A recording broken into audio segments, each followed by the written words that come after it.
Vous venez de suivre l'entretien avec le consultant Agapit Napoléon Maforican. Connaître l'histoire de son pays, c'est connaître son identité. Alors j'espère que vous aviez aimé suivre l'histoire de notre pays en ce qui concerne la conférence nationale des forces vives. Alors ça se poursuit, ces plateaux. Vous aurez droit à des émissions spéciales concernant les 30 ans d'anniversaire de la conférence nationale. Alors nous allons poursuivre cette émission et tout de suite, nous allons recevoir Stanislas Gbenukbo Amoa dans la chronique culture.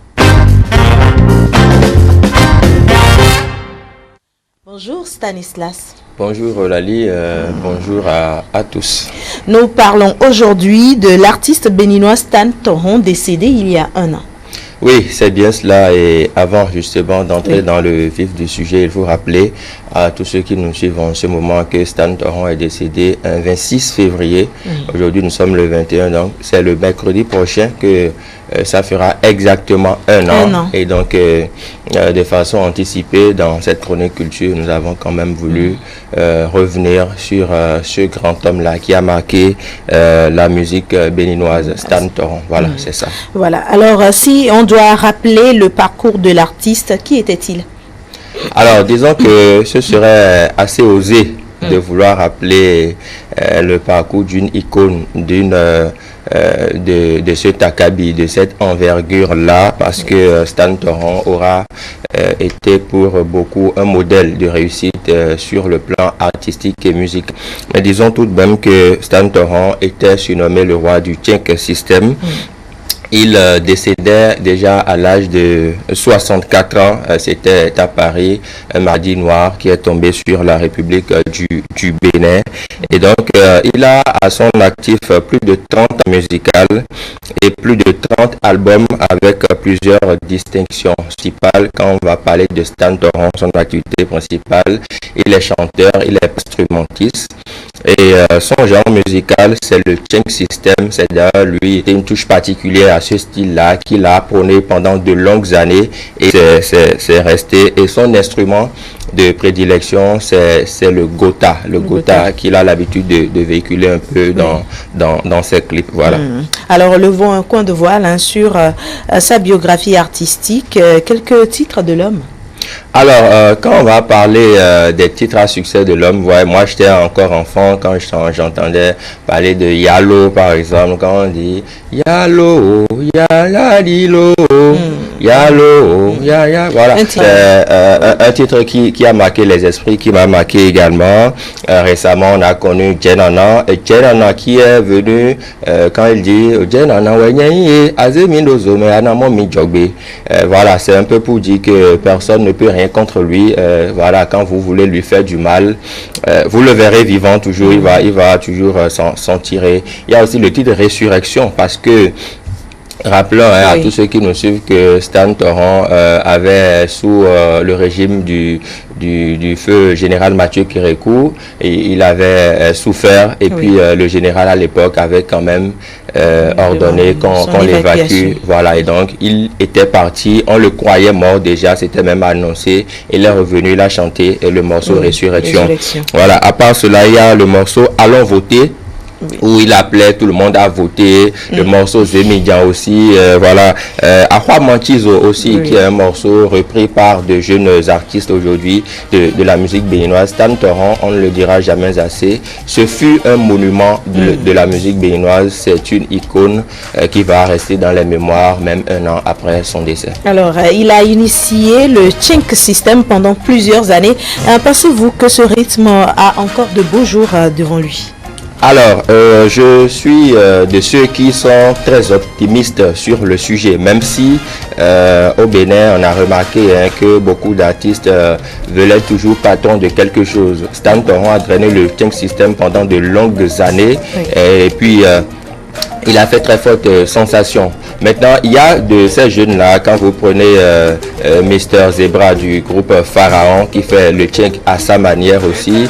Il y a aussi le jeune Prince Gedesi qui fait le tchenk à sa manière. Mais chacun d'eux veut toujours s'identifier par rapport à quelque chose pour qu'on dise que c'est elle qui en est l'auteur. Alors que quand vous voyez les grands pays qui s'illustrent au plan musical, quand vous prenez le Cameroun, le Ghana même, la Côte d'Ivoire, chaque pays a son identité musicale. On ne refuse pas qu'il peut exister d'autres styles musicaux, mais chaque pays doit s'identifier par rapport à un style musical. Pendant plusieurs années, Stan Toron a pu hisser le tchenk system à un niveau tel que moi j'estime qu'aujourd'hui ce tchenk là doit être valorisé par la jeune génération. Même s'ils veulent faire de l'afrobeat, autre chose, il n'y a pas de souci, mais ils doivent quand même s'inscrire dans ce courant-là tracé par Stan Toron qui longtemps a fait la fierté de la musique béninoise. Et même quand vous voyez à son décès, les autorités étatiques, la célérité avec laquelle justement les formalités ont été remplies pour qu'on puisse rapatrier son corps ici, le ministre Oswaldo Meki qui avait en charge à l'époque le portefeuille de la culture qui était présent sur les lieux. Voilà, et il y a un an. Exactement, il y a un an. La cérémonie d'hommage rendue à l'illustre disparu Stan Toron en présence justement des monuments de la musique béninoise et de la culture en général. Il y a Vivi l'International, vous allez voir les comédiens, Pipi Wabaro, Éléphant Mouillé, Pidi Sef, ils sont nombreux à venir lui rendre hommage, Nel Oliver également. Donc voilà, Stan Toron, on n'est pas prêt de l'oublier. Espérons juste que le tchenk system qu'il a tracé jusque-là puisse être davantage pérennisé. Voilà, c'est ça. C'est vrai que c'est une icône qui a marqué plusieurs générations. Alors que faut-il faire pour l'immortaliser? Alors, parlons de l'immortaliser. Stan Toron s'est immortalisé lui-même déjà de son vivant en mettant un cap sur sa musique, en étant déjà au superlatif de son âge, si on peut le dire ainsi. Ce n'est pas donné à tout le monde d'avoir plus de 30 ans de carrière musicale, de durer dans le temps, d'avoir ce succès-là, cette reconnaissance même planétaire, parce que à son décès, même des chaînes internationales en ont parlé. Ça veut dire que Stan n'était plus pour le Bénin uniquement, il était au-delà même du continent africain, il était pour le monde entier. Alors, ce qu'il faut faire pour l'immortaliser, vous savez que quand on établit le parallèle avec le stade de l'amitié qui porte actuellement le nom de l'ancien président général Mathieu Kérékou, l'aéroport international de Cotonou qui porte aujourd'hui le nom de feu Monseigneur, de feu Cardinal Bernardin Gantin, voilà. Donc, je pense que on peut trouver une place digne du nom pour notre Stan Toron national. On peut également faire des activités, peut-être une journée ici au Bénin où on va se rappeler, se souvenir de lui, ou bien même son domicile à Révier, là où il se repose désormais. Voilà, faire un musée qui quand même rappelle de bons souvenirs pour que la nouvelle génération, la génération naissante, puisse aller se ressourcer et savoir que oui, il fut, comme le dirait le philosophe, un moment de la conscience humaine. Il fut Stan Toron qu'on n'est pas prêt d'oublier. Très bien. Alors, nous allons suivre un de ces clips-là, si la réalisation avec nous, histoire de nous installer pour la causerie. D'accord.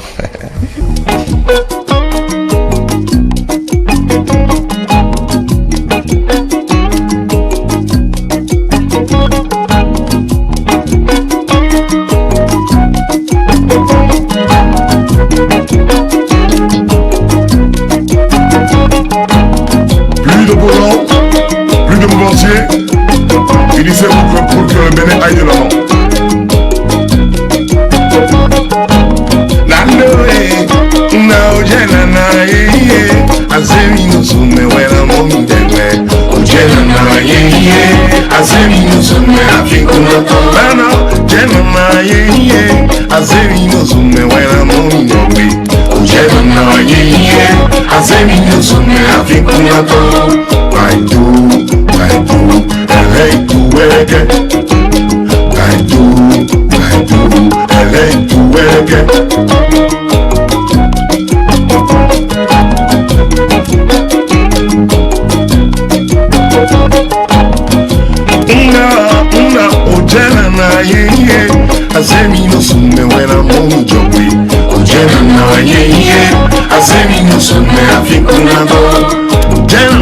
ye azeri musume wela mumi chocho ojena nawa ye azeri musume afikuna to baitu eleitu wege no baitu eleitu wege no Aganu agane kado kweke po adede lumako Oseja aganu agane kado kweke po adede lumako Nanaji aganu agane kado kweke po adede lumako Oseja aganu agane kado kweke po adede lumako Denu iya mwazimbe Denu iya mwitonu kweke Denu inkere tuku Denu iya inkere tuku Baitu eleitu wege eleitu wege nuwezo mene ompele diyo indotose mwakpenu nozo novime kucho taka loto nozo go ewezo mbo topele akon mbono bitoe biwase wima oyi examen moti Pakido modina lo yo foto me katabose we man chokridon ewa we di azon de bekele une 350 li kuye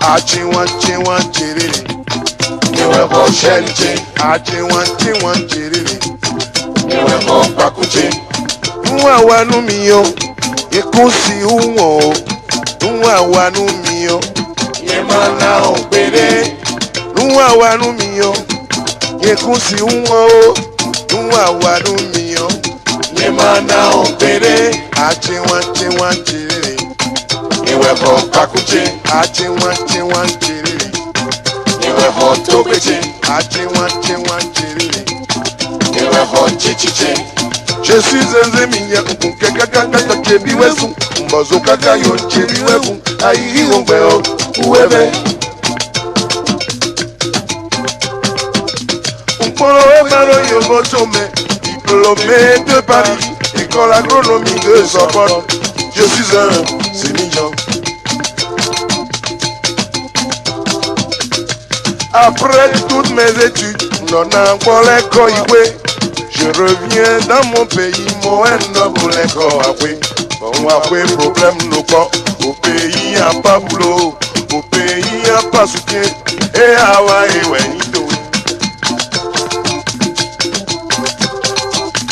quelqu'un a dit qu'il y aura emploi. Les promettent 20 000 emplois. On va cacagner tout mot. On m'appelle diplômé sans emploi.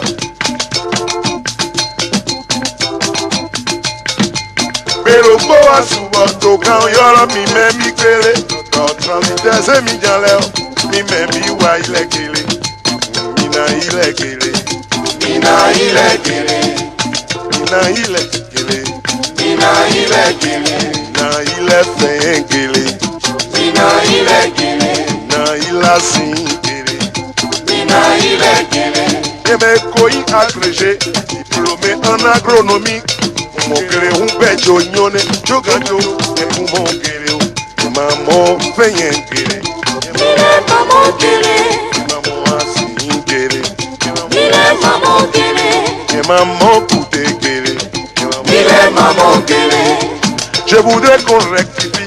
Nous sommes pas les pollueurs, nous sommes pas les magouilleurs, nous sommes que des émigrants. Parmi les émigrants, il y a des docteurs.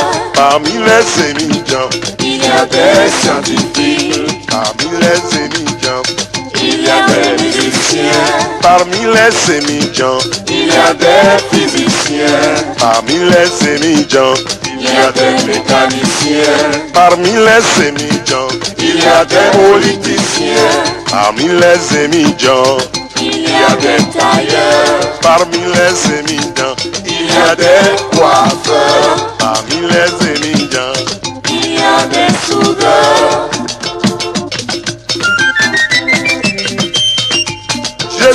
zemija unke gaga yo jebi wesu mbozo kaka na jebi wemo ayi ngwe uwebe pero bo asuba toga ya mele ligere transitele zemija le to mi na ilegele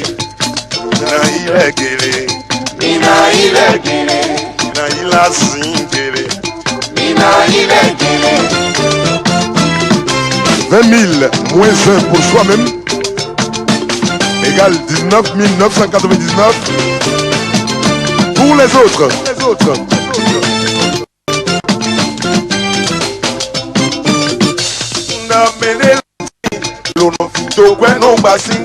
No fito no zebi eto so se do yo bodo me ire su e ko motochi ire su e ko zo mochi ire su e kwa uchi ache wan cherere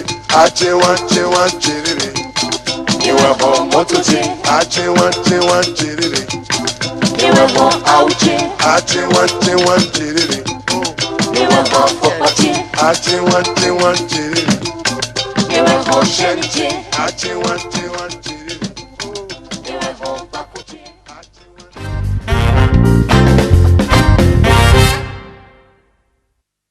Voilà, nous sommes de plein pied dans la causerie de ce matin. Nous allons parler éducation, l'éducation sexuelle en milieu scolaire.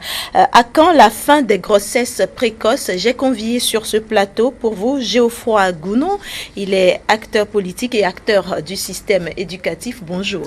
Bonjour madame. Voilà, bonjour ces auditeurs. Bienvenue. Tout le plaisir pour moi. Bienvenue à vous. Alors encore sur ce plateau, nous avons Mathias Desjean. Bonjour, vous êtes agronome et vous êtes analyste également. Merci d'être venu. Alors, nous avons depuis ce matin avec nous, tous les vendredis, vous le connaissez très bien, Maître Raimi Amoussa, métaphysicien, artiste plasticien. Je m'en arrête là. Bonjour, Maître. Bonjour. Voilà, merci d'accepter tout le temps notre invitation. Alors, téléspectateurs, vous qui nous suivez, vous avez la possibilité de participer en direct à cette causerie et donner votre point de vue ou poser des questions. Je l'avais dit, nous parlons de l'éducation à la santé sexuelle en milieu scolaire. À quand la fin des grossesses précoces? Je m'en vais poser la première question à Monsieur Gounon Geoffroy. Quelles sont les causes qu'on peut énumérer qui sont à la base des grossesses dans nos milieux scolaires? Oui, merci beaucoup madame. Bon, les causes déjà sur le plan physiologique, on parlera plutôt de la recherche de l'identité de l'adolescent. Bon, nous n'allons pas faire un cours psychopédagogique ici, mais déjà nos adolescents, quand je prends l'enseignement secondaire par exemple, sont à la recherche de leur identité. Dans ce cadre-là, l'approche est beaucoup plus facile. Et le fait que le milieu qu'ils fréquentent, un milieu scolaire, certes, où ils sont en contact avec d'autres apprenants ou avec d'autres éducateurs qui, justement, par d'autres interactions, peuvent influencer le comportement des apprenants, amènent le comportement que nous allons appeler aujourd'hui le comportement déviant, parce que ce comportement n'est pas accepté dans le milieu scolaire. Donc, en tout et pour tout, c'est un problème physiologique de la recherche de l'identité même de l'apprenant. Très bien. Maintenant, de l'autre côté, il y a les éducateurs. Là, nous allons peut-être en arriver, qui, compte tenu de certains excès comportementaux, en termes d'habillement, en termes, je ne sais pas, je ne vais pas parler de beauté quand même, parce que, mais en termes d'habillement, en termes de comportement, il arrive parfois où ces éducateurs n'arrivent pas à retenir leur envie, leur libido étant tellement en excès, et veut forcément fonctionner, n'arrive pas à se maîtriser, et finalement ils se jettent dans des excès qui ne sont pas tolérables. Alors, Mathias Desjean, même question. Selon vous, quelles sont ces causes? C'est vrai, il a énuméré tout à l'heure 3 causes principalement, notamment la recherche d'identité des apprenants, et la fréquentation ou l'environnement qui agit sur ces apprenants-là, et également les éducateurs. Et pour vous, à quel niveau se situe le mal? Non, moi je pense que les causes citées tout à l'heure par mon vis-à-vis sont des causes vraiment justes. Et à ça, je voudrais ajouter, vous savez, l'apparition des premiers caractères sexuels qui s'annonce à l'âge de la puberté, qui aujourd'hui a chuté complètement, je pense déjà à 10 ans, parfois chez certaines filles, on constate déjà l'apparition des premiers caractères sexuels, et surtout la mauvaise gestion de cette période-là par les parents, c'est bien évidemment cela, parce que aujourd'hui, nous sommes à l'ère de la technologie, où les enfants en tout cas, les enfants, surtout les filles, sont exposés à beaucoup de travers sur les réseaux sociaux. Et déjà, de par les camaraderies qu'on sort, on assiste à beaucoup de choses sur les réseaux sociaux. Je pense que la mauvaise gestion de cette période-là, surtout chez les jeunes filles, sont à l'origine aujourd'hui de cette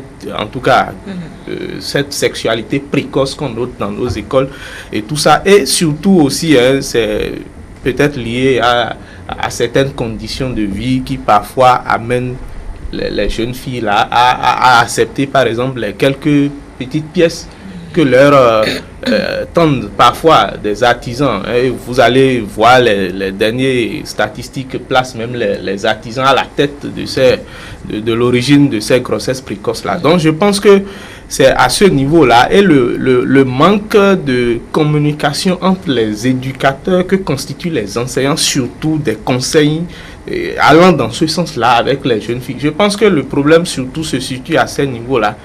Et c'est dommage, c'est déplorable ce à quoi nous assistons ces dernières années. Oui, en dehors d'être métaphysicien et artiste plasticien, vous êtes également parent et vous avez des adolescents ou vous aviez eu à supporter vos enfants en tant qu'adolescents. Qu'est-ce qui peut expliquer, peut-être vous n'avez pas vécu le cas de grossesse précoce avec vos filles, mais qu'est-ce qui peut expliquer cela chez les autres?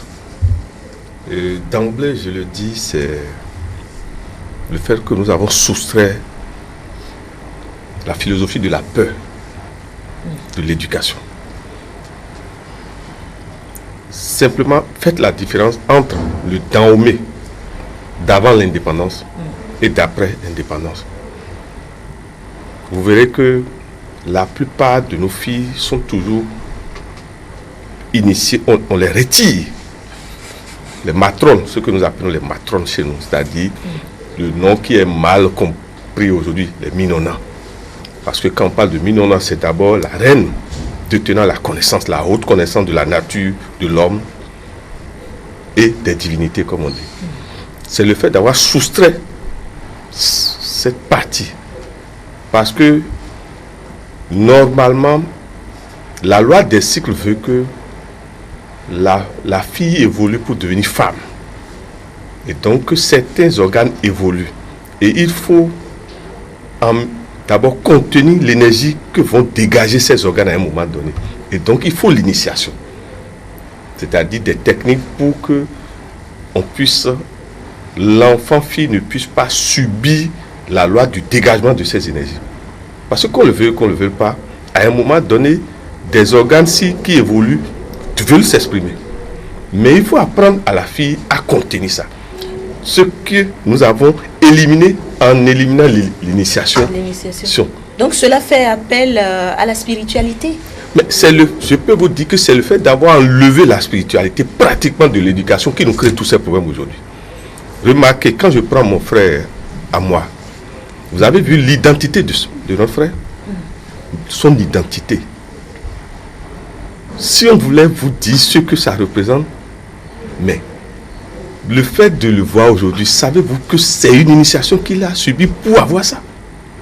Cette initiation fait que on ne peut pas utiliser son visage pour l'attaquer. Donc nos parents avaient ces systèmes de cicatrisation qu'on mettait sur nos filles pour les protéger de ces genres d'attaques. Deuxièmement, il y a ce que nous appelons le nous vivons nous, le serment.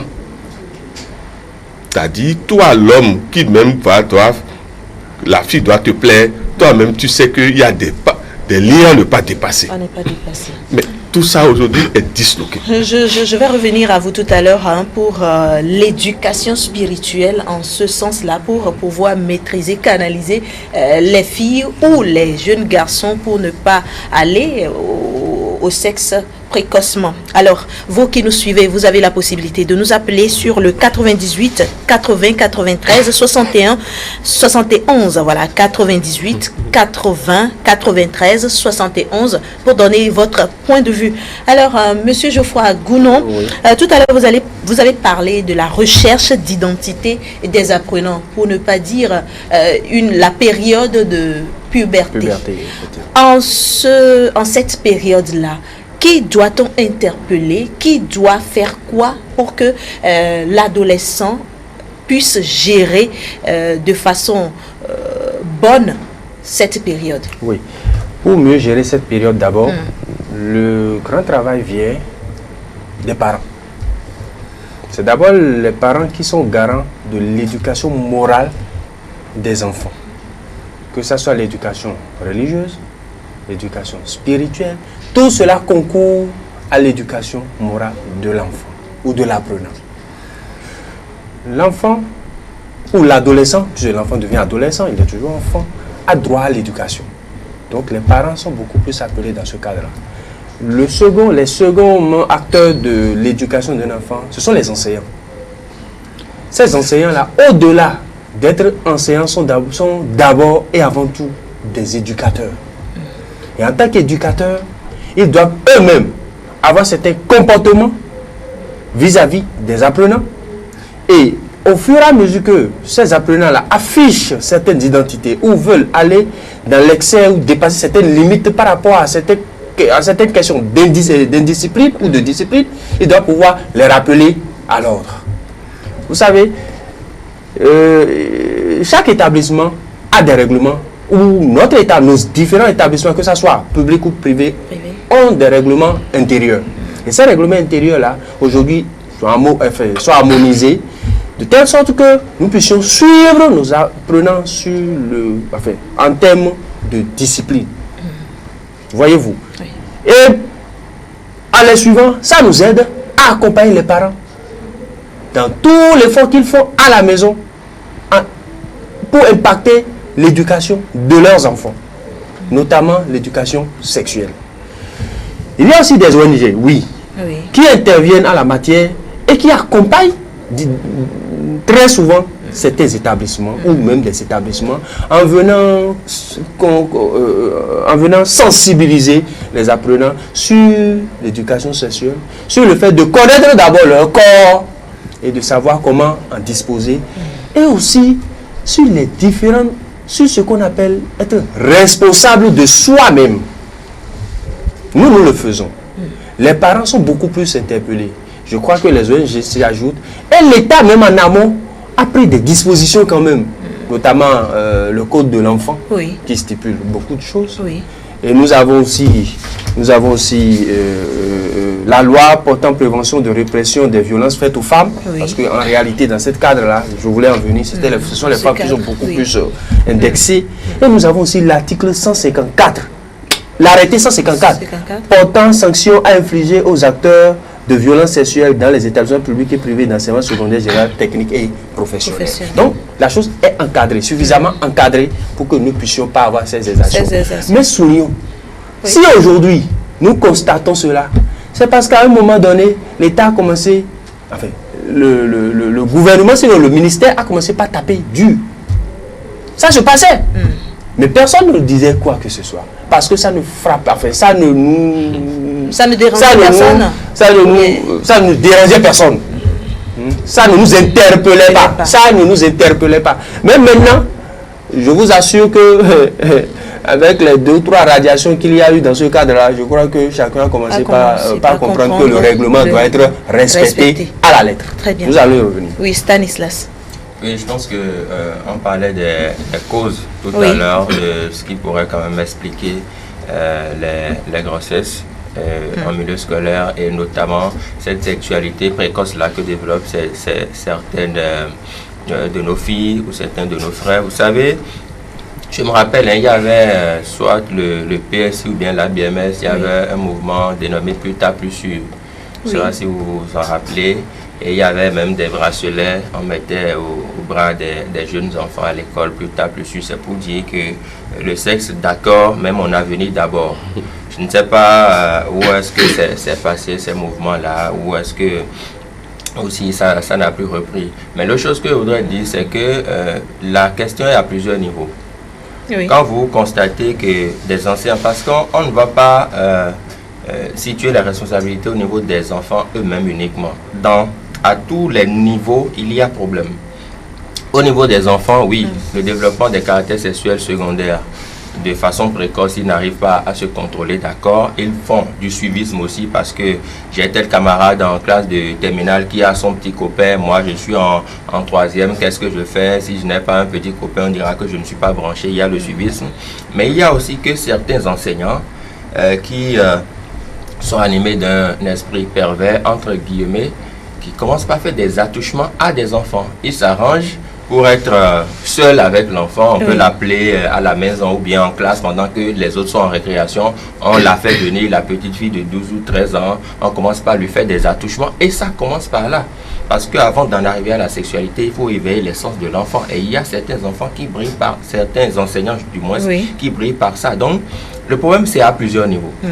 Et tant qu'on ne règle pas cela, tant qu'au niveau des enseignants eux-mêmes, il n'y a pas cette autodiscipline-là, quand le corps enseignant, le corps dirigeant des établissements ne fait pas quelque chose, même c'est vrai que l'État à son mot à dire, c'est normal, mais au niveau des établissements, du corps dirigeant, qu'est-ce qui se fait en réalité? Là est la question. Je pense que d'ici là, on reviendra sur les autres aspects. Voilà. Je voudrais quand même... Quelques minutes. Oui, il y a beaucoup qui se fait au niveau des établissements aujourd'hui. Beaucoup, déjà parce que je ne voudrais peut-être pas, c'est pas la même peur dont nous allons parler. Les apprenants aujourd'hui sont beaucoup plus dégagés et leur premier confident, quand vous êtes de bons parents, c'est aux parents qui se plaignent. Et les parents rapidement, aujourd'hui quand même, viennent se plaindre au niveau des établissements. Et le conseil des disciplines est vraiment strict dessus. Quand tu ne le fais pas bien, tu es rappelé à l'autre de là-bas. Très bien. On va revenir sur ce qui est fait, ce qui était fait et ce qui devait être fait, les perspectives. Alors, Mathias Dedjan, nous avions parlé de la responsabilité de ces apprenants, on a parlé de la responsabilité des parents et la responsabilité des éducateurs se situe à quel niveau? Parce que, comme on vient de le dire les uns les autres, il y a que ces éducateurs eux-mêmes sont les investigateurs, voilà, les instigateurs, voilà, de ces actes-là. Bon, je pense que beaucoup de... Bon, il y a le cadre législatif cité tout à l'heure par mon vis-à-vis qui déjà aide à faire reculer quelque peu le phénomène. Mais il y a que, je crois, ça doit être l'année académique passée, que déjà le ministère de l'enseignement secondaire a pris des mesures fortes et a même dit que tous les enseignants qui vont s'adonner à cette pratique-là seront purement et simplement radiés du corps enseignant. Donc c'est déjà une mesure forte. Maintenant, la responsabilité des éducateurs, elle est grande. C'est-à-dire, c'est avec eux, c'est le modèle d'ailleurs qui est suivi d'ailleurs. C'est les jeunes apprenants prennent parfois pour exemple ce que le maître ou la maîtresse leur dit de faire. Et même à la maison, parfois, vous allez avoir des enfants qui disent, mais le maître nous a dit de faire tel. Mais papa, toi, tu me dis de faire ça. Non, c'est ce que le maître a dit qu'on doit faire. Donc, je pense que leur responsabilité, elle est grande. Et les enseignants, surtout du secondaire, doivent pouvoir savoir que ils sont là pour former, c'est-à-dire pour contribuer à l'avenir de ce pays. Mais lorsque déjà on s'adonne, disons, à coucher avec les jeunes filles qui sont des élèves à soi, je pense que cela est malsain. Cela ne se conçoit même pas. Et c'est là, tout à l'heure, M. Raimi Amoussa parlait c'est-à-dire des questions spirituelles. C'est-à-dire, même de façon, sur le plan spirituel, cela n'est aucunement bon pour l'enseignant qui s'adonne à ces pratiques. Maintenant, j'ai cru que, bon, il y a quelque temps, le gouvernement a voulu quand même instaurer, comment on appelle-t-on, l'éducation sexuelle au sein de nos établissements, je pense, secondaires et de la formation technique et professionnelle. Où est-ce que nous en sommes aujourd'hui par rapport à cela? Parce que c'est très important. Il faut amener, c'est-à-dire les filles à comprendre les risques liés à cette sexualité précoce-là. Et les risques sont de plusieurs ordres. Nous avons au plan sanitaire, selon même l'OMS, les complications de la grossesse et de l'accouchement constituent la deuxième grande cause, j'allais dire, chez les enfants, les filles du moins de 15 à 19 ans. Vous imaginez, on conseille même qu'avant de s'orienter vers, c'est-à-dire la sexualité, il faut atteindre un minimum de 18 ans, l'âge de la majorité, si je peux m'exprimer ainsi. C'est parce qu'on sait que c'est à partir de cet âge-là que les organes qui interviennent dans la reproduction sont suffisamment, comment dit-on, en place et peuvent résister à un certain nombre de phénomènes physiologiques qui interviennent pendant la gestation. Donc, je pense qu'il y a des risques, il y a beaucoup de risques sanitaires sur le plan sanitaire, et les IST, les infections sexuellement transmissibles, le VIH, les hépatites aujourd'hui qui pullulent à tout point. Donc, je pense qu'il faut amener les jeunes filles à comprendre les risques qu'ils courent en s'adonnant très précocement à la sexualité. Et sur le plan académique, vous allez noter que peut-être même sur 100 filles qui sont tombées peut-être grosses, si je peux m'exprimer en ces termes, peut-être vous en trouverez 2 qui vont revenir continuer les études normalement. Et cela accentue la marginalisation de ces jeunes filles-là dans la société. Et vous allez voir, quand une fille a eu un enfant de façon précoce, il est difficile, voire impossible pour elle de retrouver un mari en bonne et due forme demain pour continuer une vie de couple normale. Donc ça pose un problème de société. Il faudrait que les éducateurs, avec les parents, toutes les organisations de la société civile, les ONG qui interviennent dans la matière, puissent véritablement accentuer. Et il faut désormais que le gouvernement, vous savez, on a pris des mesures par rapport aux enseignants. Le gouvernement a pris des mesures. Nous allons revenir pour ce qui est fait déjà dans ce sens-là. Alors je viens vers vous plutôt, Maître Raimi Amoussa. Tout à l'heure, vous parliez de l'éducation spirituelle. Qui doit donner cette éducation-là aux enfants, aux adolescents? D'abord, c'est l'État. C'est l'État, oui. C'est l'État qui gère, l'État en tant que pyramide, qui gère la base. C'est d'abord l'État. Et quand on dit l'État, ça veut dire quoi? Tout doit encore repartir de la base vers le sommet. Qu'est-ce que je veux dire par là? D'abord, félicitons ouvertement l'actuel gouvernement. Il a déjà instauré le Conseil des rois. Parce que notre problème, c'est de nous avoir dessouchés de notre passé. C'est ça qui nous crée des problèmes aujourd'hui. Aujourd'hui, on croit qu'il faut balayer le PRPB, la période PRPB entièrement. Non, c'est aussi une erreur. Nous ne devons rien balayer totalement dans notre passé. Il faut faire un point sur ce passé-là et faire maintenant enlever les mauvais grains des bons grains. Vous savez que nos parents n'avaient pas besoin de vos techniques modernes de protection du sexe féminin, non. Il y a tout un système où toi, le garçon, tu ouvres enlèves le pain de la fille, ton pénis ne va pas se lever. Permettez qu'on dise les choses directement. Ça ne va pas se lever. C'était une technique que nos aînés utilisaient pour protéger leurs enfants qu'on envoyait à l'étranger, par exemple. Mais ils s'assuraient qu'un certain nombre de gens, dont le code d'honneur, parce qu'il y a le code d'honneur dahoméen que nous avons éliminé, qui nous crée aussi des problèmes. Un vrai dahoméen ne va pas aller coucher avec une petite fille. Ça veut dire quoi? Nous sommes en train de laisser ce que nous sommes. Et nous évoluons par rapport aux autres qui nous créent des problèmes. La spiritualité dahoméenne est basée sur la loi de la peur, d'abord, et la loi de la douleur. Et à part l'État qui devrait instaurer cette éducation spirituelle? C'est d'abord le Conseil des rois. Allons directement là. À partir du Conseil des rois, merci. Le Conseil des rois gère normalement dans l'ancien Dahomey, les Hounons, les hommes de l'oracle, les tradithérapeutes. Or, au niveau des tradithérapeutes, il y a cette éducation-là. Maintenant, il y a les matrones, ce que nous appelons les minonans, qui font un travail d'arrière-plan que souvent nous ne sommes pas au courant. C'est-à-dire, dans la royauté dahoméenne, à partir d'un âge donné, toutes les filles sont dans le couvent. Il faut que nous puissions avoir l'honnêteté et le courage de dire aux gens que il y a la religion, il y a Dieu, mais il y a les divinités et nos pratiques qui ne permettaient pas ces choses. Pourquoi ne pas avoir l'humilité de dire que le fait d'emmener les enfants aller s'initier au Sakpata, la Mais maîtrise si du corps. la fille va, par exemple, au couvent, elle abandonne les études là. D'abord, l'âge auquel nous envoyons les enfants à l'école aujourd'hui, ça crée de problèmes. C'est tôt. Trop tôt. Ça, c'est un autre débat. Les enfants n'ont pas été... Ça, c'est un autre débat. Maintenant, à part la responsabilité des minonnants, est-ce que ça vient aux parents? S'il vous plaît, le parent d'abord est ignorant aujourd'hui. Et que ce soit papa et maman. De cette Ils éducation ne maîtrisent spirituelle rien. là. Merci. Il y a des parents même qui ne maîtrisent pas, des parents femmes qui ne maîtrisent rien à leur propre corps. Donc il y a déjà le problème. Non. Ayons le courage de nous regarder dans le miroir.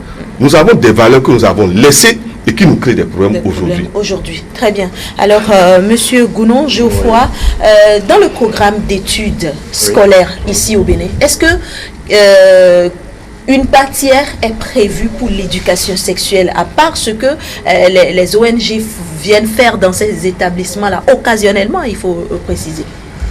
Oui.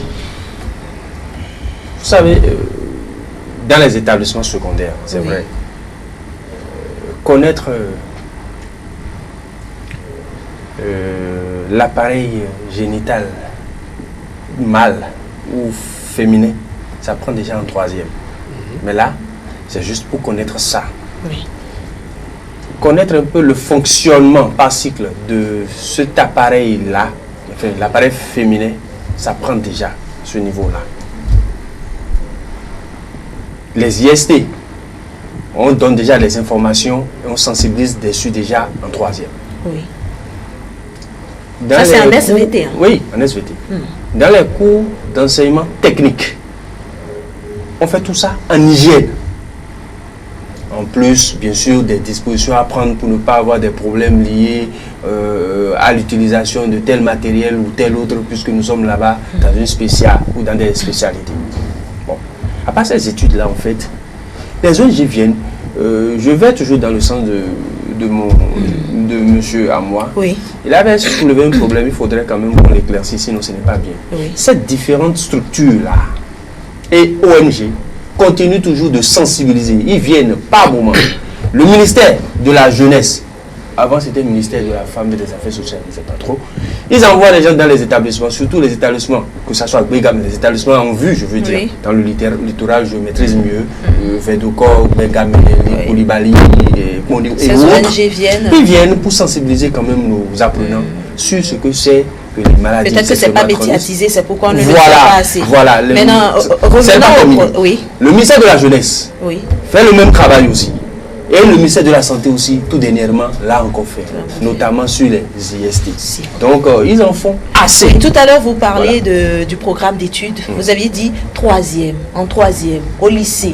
Mais bien avant 3e, il y a des classes intermédiaires, notamment déjà au CE1, au CE2, au CM1, CM2, il y a déjà... notamment au CM2, des filles qui se livrent déjà aux actes sexuels, même avant de venir en 4e, qui connaissent déjà assez. Est-ce qu'il n'y a pas quelque chose qui est prévu pour ça en cette période-là, avant la 3e? Peut-être que oui, je ne maîtrise pas, tout franchement. Mais je dis, à ce niveau-là, les parents ont une grande responsabilité. Je ne voudrais pas aller contre ce que mon grand frère avait dit, mais il faut dire une chose. Certes, il y a un problème de manque d'éducation spirituelle. Mais un parent ou une mère qui met un enfant au monde doit savoir qu'il a des responsabilités. Un père qui est géniteur doit savoir qu'il a des responsabilités. Ces responsabilités sont d'abord réelles. Si on doit le contextualiser, c'est dire quoi? On doit savoir qu'un enfant qui a 10 ans, 11 ans, qui commence déjà pas à développer certaines choses, enfin, certaines mensurations, il y a des informations à lui donner. Il y a des choses à lui faire comprendre à la maison. Nous avons l'habitude de dire aux parents, je vous fais une petite confidence. Il y a à peine 3 jours, nous avons partagé les bulletins. On a dit aux parents, tel, vous savez pourquoi nous avons ce genre de problème? C'est parce que tel enfant qu'elle vient. Finalement, il est influencé par le milieu, l'environnement dans lequel il vient. Et c'est peut-être la drogue. C'est peut-être, comment appelle-t-on, les cigarettes, c'est peut-être ainsi de suite. Très bien. Et donc, à un moment donné, on leur dit, vous avez une grande responsabilité. Si vous ne devenez pas les confidents de vos enfants, ça pose un problème. Ici, nous ne pouvons faire que ce que nous pouvons. Très bien. Voilà. Alors, Mathias Desdian, il a dit tout à l'heure, on ne peut que faire ce qu'on peut. Il parle en matière d'un acteur du système éducatif et tout ce que l'État a eu à faire. Maintenant, au regard de tout ceci, qu'est-ce qu'il faut faire réellement? Quelle arme utiliser pour contrer vraiment ce mal qui est en train de tuer presque la jeunesse? Non, je pense que, bon, comme il l'a dit, beaucoup de choses ont été faites. Mais toujours est-il que le phénomène continue et s'accentue. Donc, quelque chose ne marche pas encore. Et c'est à ça qu'il faut réfléchir. J'ai bien aimé tout à l'heure, c'est-à-dire les révélations de M. Rahimi Amoussa. Et vous allez constater même dans cette période où à laquelle il fait référence, le sexe était une question taboue. Et malgré ça, la société ne connaissait pas ces genres de cas de grossesse tous azimuts. Et pourquoi? Parce que, c'est-à-dire, il y avait une éducation spirituelle et sociale au point où, lorsque vous êtes enfant et que vous commettez même une bévue, on n'a pas besoin de retrouver vos parents même avant de vous faire des reproches et même jusqu'à vous taper et tout ça. Je pense qu'il faut aujourd'hui, et comme le gouvernement a déjà commencé par le faire, il faut restaurer ces valeurs-là à la société africaine et surtout à celle béninoise que nos aïeux, ou du moins nos parents, ont eu avec nous. Donc je pense que c'est là la grande question. Il faut que désormais, le sexe qui était une question taboue, qui ne l'est plus forcément aujourd'hui, que les autorités impliquent véritablement les chefferies traditionnelles, comme M. Rahimi Amoussa a le dit tout à l'heure, pour qu'on restaure un certain nombre de valeurs. Mais en plus de ça, les parents doivent comprendre aujourd'hui qu'il n'est plus question en fait que l'on s'empêche d'aborder ces questions avec ses filles. Les filles, ou leurs filles, j'allais dire. Il faut discuter avec les filles. Il faut parler du sexe, discuter avec... Parce que notre société aujourd'hui a une étape d'évolution technologique où on ne peut plus ne pas en parler avec les enfants. Et vous avez dit tout à l'heure, il y a des classes avant la troisième. Oui. Si c'est en troisième, on commence par inculquer ces notions-là aux jeunes enfants. Il y a des classes avant là. Moi, je pense que même depuis de bas âge, il faut que les parents amènent les filles à pouvoir se confier à eux. Sur tout ce qu'ils rencontrent, par exemple, sur leur chemin ou bien durant toute une journée à l'école ou même dans la rue et tout ça, pour que l'on puisse leur dire les risques. J'insiste dessus, les risques sont parfois, c'est-à-dire lorsque vous atteignez par exemple une infection sexuellement transmissible ou bien le VIH, vous voyez combien de fois cela vous détruit d'abord psychologiquement. Et vous devenez, c'est-à-dire une perte même pour vos parents. Bien évidemment, on dit aujourd'hui qu'on peut vivre avec le VIH-Sida, mais psychologiquement, les sujets sont vraiment atteints et ils prennent un coup. Donc, il faut discuter avec les enfants. Il faut que les parents sachent que désormais, là, le sexe, on doit pouvoir en parler avec les enfants et leur expliquer les risques qu'ils courent. Voilà. Quel coup, j'allais dire. Et maintenant, vous savez, le gouvernement doit prendre des mesures très forte encore, parce que on a dit par rapport aux enseignants les sanctions, les sanctions. Oui. Mais on a constaté aujourd'hui que il y a même des artisans qui sont placés à la tête. Il faut vraiment des sanctions et des mesures judiciaires qui soient enclenchées. Et même des élèves qui enseignent leurs collègues, il va falloir que sur ce plan-là, l'État puisse prendre des mesures très fortes. Oui, très bien. Alors, Maître Rahimi Amoussa, on est tous d'accord maintenant que l'arme qu'il faut utiliser, c'est bien sûr l'éducation spirituelle. D'abord, permettez que vous savez, nous devons redonner, nous demandons humblement à notre chef de l'État, parce qu'il a ce courage, et nous devons soutenir ce courage. Nous lui demandons d'instaurer maintenant la fierté nationale de nos voix. La démocratie qu'on nous vante là n'est pas notre démocratie. Ayons le courage de nous dire la vérité. Ce n'est pas encore notre démocratie. Il faut une démocratie qui prend comme base ce que nous étions avant la pénétration coloniale. Il nous faut revoir cette démocratie. Ceci dit, il va falloir, d'abord, nous vous remercions pour ces gens de plateaux, mais il va falloir des plateaux qui ne parlent que maintenant de la transmission spirituelle, des codes de valeur. Qu'est-ce que je veux vous dire par là? Vous savez qu'il y a des êtres dont les codes d'existence ne permettent pas qu'ils enlèvent une seule grossesse. Quand vous enlevez une, vous n'aurez plus d'enfants. Terminé. Oui. Il faut que la fille et la femme sachent ça. Est-ce que vous savez qu'il y a des totems quand vous enfreiez? Terminé. C'est pour vous dire quoi? En dehors de l'État maintenant, nos respectables honorables étant aussi des représentants de l'État doivent assurer le code d'honneur dans leur circonscription. Puisque quand il y a les élections, ils maîtrisent des secteurs. L'État doit aussi leur intimer l'ordre de mission de jouer aussi ce rôle. Parce que c'est seulement en période d'élection qu'on voit qu'ils sont actifs pour être CA ou maire ou tout ça. Mais pourquoi on ne leur enseigne pas aussi la mission d'éducation? Je ne sais pas si vous suivez. Ça veut dire quoi? En dehors du Conseil des rois, qui normalement gère les rounons, les prêtres, il va falloir aussi confier une certaine mission aux députés, aux maires, aux CA, aux chefs quartiers, pour que la chaîne soit huilée. Parce que le problème qui se pose aujourd'hui, votre enfant qui sort de la maison, vous ne maîtrisez plus rien. Vous pouvez, c'est pour ça moi je ne vais pas aller aux parents. Tu peux être parent, je ne sais pas, gorille. C'est la société qui éduque. Ça veut dire quoi? Il faut l'impact social. Je reviens sur deux choses. Il faut instaurer le comportement que l'enfant doit avoir en ayant peur. C'est le fait d'avoir enlevé la peur. Et deuxièmement, la douleur de l'éducation que nous sommes en train de vivre tout ça. Quand on vous a, mon frère, il y a des cicatrisations, il n'y a pas d'anesthésie. Le garçon, vous savez, pour enlever le pénis avant, il faut être garçon. Mais il y a un système aussi pour les filles. On n'enlève pas tout, on le circoncise. Si vous parlez dans le voilà, c'est merci mon frère. C'est pour vous dire quoi? L'éducation Dahomey avait pris encore la notion de la douleur, de la capacité à enseigner à l'enfant que tu seras face à la douleur. C'est ça. Et que la peur là, excusez-moi, aujourd'hui les filles n'ont plus peur.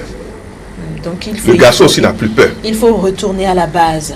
Retourner à la positivité traditionnelle. Voilà, pour contrer ce mal-là dans nos milieux scolaires. Alors, Monsieur Geoffroy Grounon, un mot sur l'éducation sexuelle au niveau des enseignants eux-mêmes. Est-ce qu'il y a quelque chose qui est prévu? Parce que si l'enseignant n'est pas assez outillé, il ne peut pas transmettre cette éducation-là aux apprenants. Je m'empressais pour prendre la parole parce que quand même, il faudrait quand même que nous disions une chose. Oui.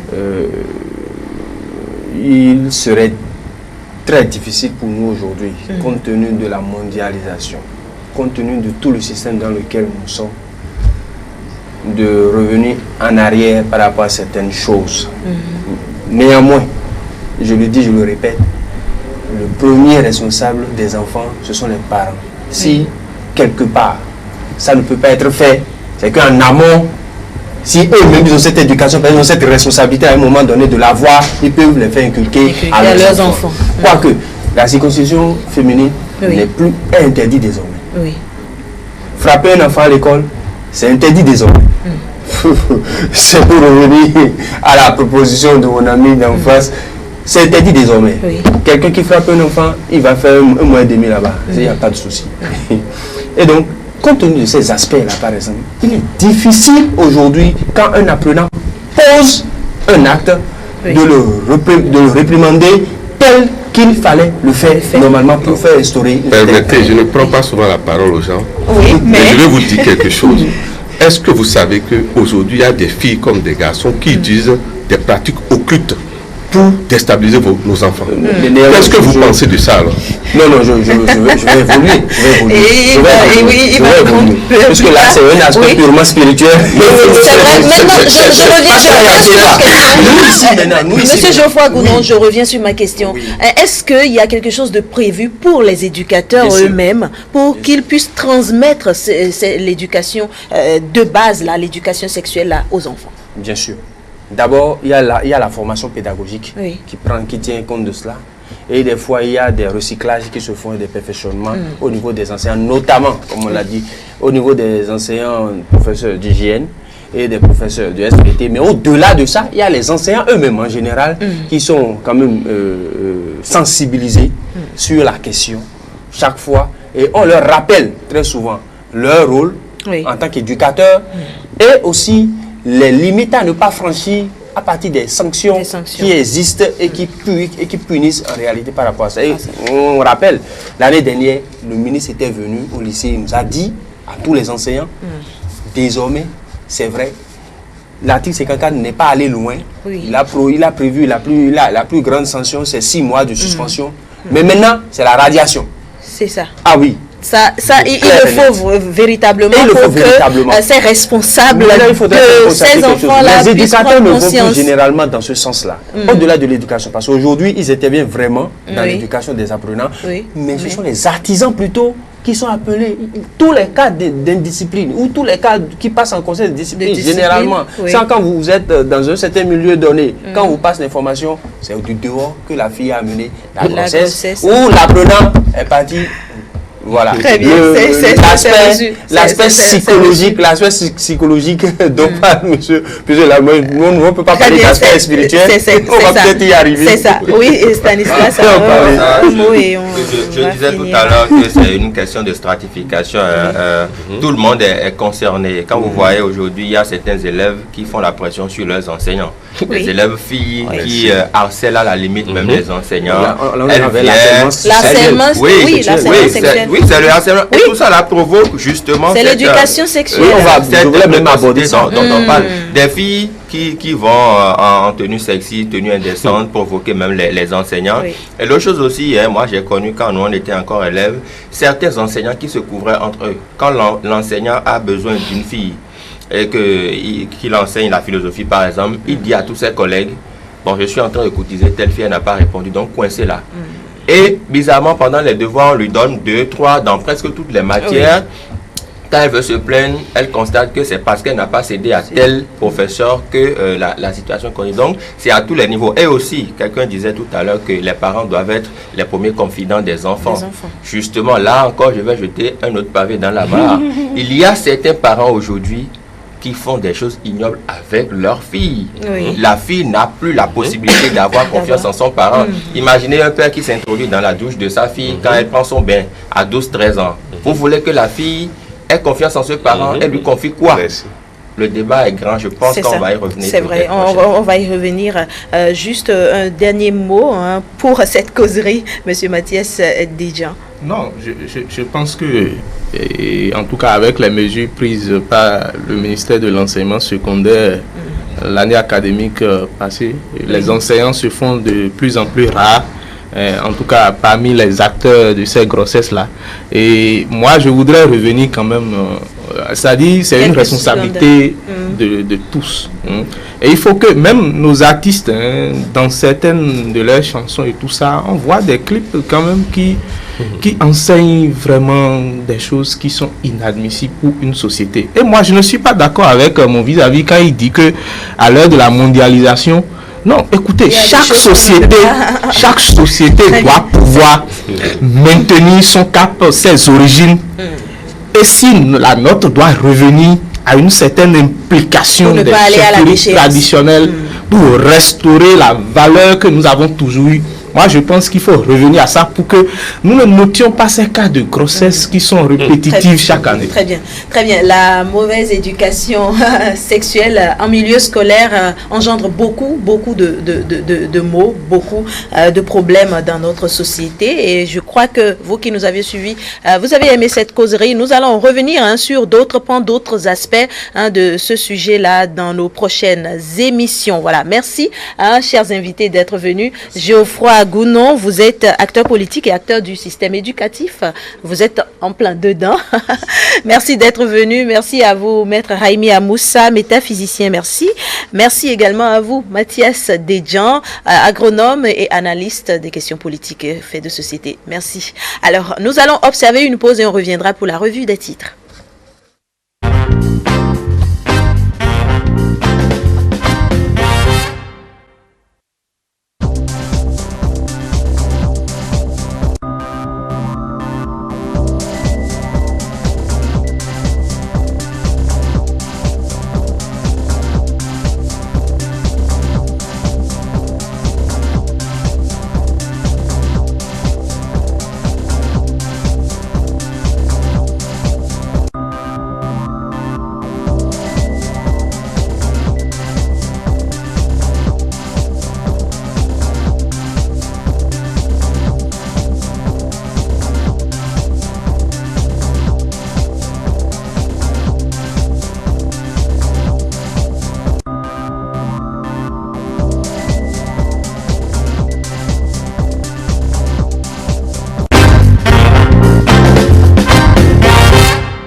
Voilà, bienvenue dans la revue des titres. Stanislas, nous vous écoutons. On démarre avec le matinal. Supposée exclusion de l'opposition du processus des communales du 17 mai, les fausses accusations de Yaye contre Talon. À retrouver à la page 11 du journal Berceau de la démocratie béninoise, le PLM Alédio au cœur d'un grand projet de rénovation. Et puis, revalorisation du parc W, le Bénin débloque 347 millions de francs CFA, c'est à retrouver en coin de une côté droit. On retrouve maintenant le quotidien national d'information. Projet Porto Novo Ville Verte, l'aménagement de la berge lagunaire se précise. Et puis, préservation et défense de la démocratie béninoise, les assurances du président de la République sont à retrouver dans les colonnes du journal. On passe à Fraternité à présent. Besson-Philippe Kako à propos de l'harmonisation du baccalauréat, un examen de l'UEMOA a plus d'envergure que celui national, dit l'homme. Ces propos sont à retrouver dans les colonnes de la parution ce matin. Et puis, Dr Jean-Marie Padono au sujet des ulcères gastro-duodénaux, l'abus d'alcool, d'aliments épicés, pimentés, fermentés ou acides peuvent déclencher l'ulcère. C'est une citation de l'homme placardée à la une du quotidien. On finit maintenant avec le journal d'Abarou. En réaction contre les propos régionalistes d'un ancien ministre de Yaya Parakou, Charles Tokor remet Yaya à sa place et calme les esprits, titre le journal ce matin. Vous aurez plus de précisions à l'intérieur. Et puis, prévention des grossesses en milieu scolaire par la Fondation Regard d'Amour Andali. Des jeunes élèves leaders sont bien outillés. Voilà la liste qu'on peut retenir à la une de certains canards ce matin. Très bien. Voilà, c'est ça ce qu'on peut retenir. Merci pour la revue. Mais vous restez avec nous. Hein. Nous allons recevoir tout à l'heure le chef service programme, le sous-directeur François Xavier Noumon, qui a une annonce spéciale à annoncer à nos téléspectateurs. Alors, nous allons marquer une pause et on reviendra pour l'installer.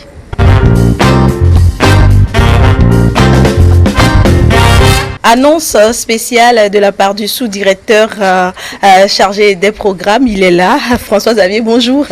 Bonjour Lali Sossou, oui. Bonjour à toute l'équipe de Le Matin. Oui. Voilà, annonce spéciale, exactement. Il y a quelques mois de cela, elle prenait au pied levé la suite de Gilles Christ Chidi aux commandes de Le Matin. Depuis, elle a mené sa petite barque avec abnégation, volonté et détermination. Et vous qui avez pris l'habitude de nous regarder, avez certainement pris du plaisir en sa compagnie. Tout cela pour dire qu'aujourd'hui, et pour des raisons de convenance personnelle, elle devra nous quitter momentanément.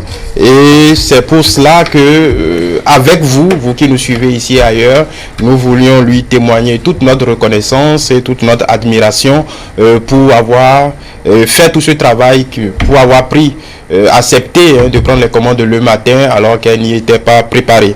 Donc on la lit. Toute l'équipe de E-Télé, vous comprenez son émotion, toute l'équipe de E-Télé, par ma voix, te souhaite bon vent en espérant te retrouver très bientôt. Nous prenons rendez-vous avec nos téléspectateurs et nous voulons simplement te dire merci parce que ce n'est pas évident. Nous savons d'où nous qui travaillons tous les jours, savons comment cela s'est fait. Simplement merci. Merci également à vous. C'est une mot. Je n'ai pas les mots, merci. On comprend. Donc c'était juste la petite annonce pour que vous ne soyez pas surpris le lundi matin. Avec vous et nous voulions simplement marquer ce petit départ, cette mini séparation, et en espérant nous retrouver très vite. Voilà, c'était tout. Et nous vous laissons conclure.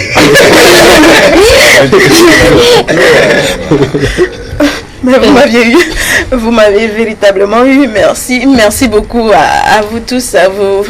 Vous êtes une famille pour moi. Merci, vous m'aviez accueilli et C'était très bien. Ça s'est bien passé ces moments et je crois que par la grâce de Dieu, ça sera renouvelé. Ce n'est pas la fin. Et merci également aux téléspectateurs de m'avoir suivi et de me soutenir. J'ai eu leur retour et je remercie principalement M. Agapit Napoléon Maforican qui m'a tendu la main et qui m'a offert l'opportunité de m'exprimer, de révéler ce que j'ai en moi. C'est pas un adieu, mais on se retrouvera certainement. Merci beaucoup à tous les techniciens qui vous êtes tous des amours. Merci beaucoup. Temps de conclure le matin. Merci de nous avoir suivis et on se donne rendez-vous la semaine prochaine. Agréable week-end à vous. Bye bye.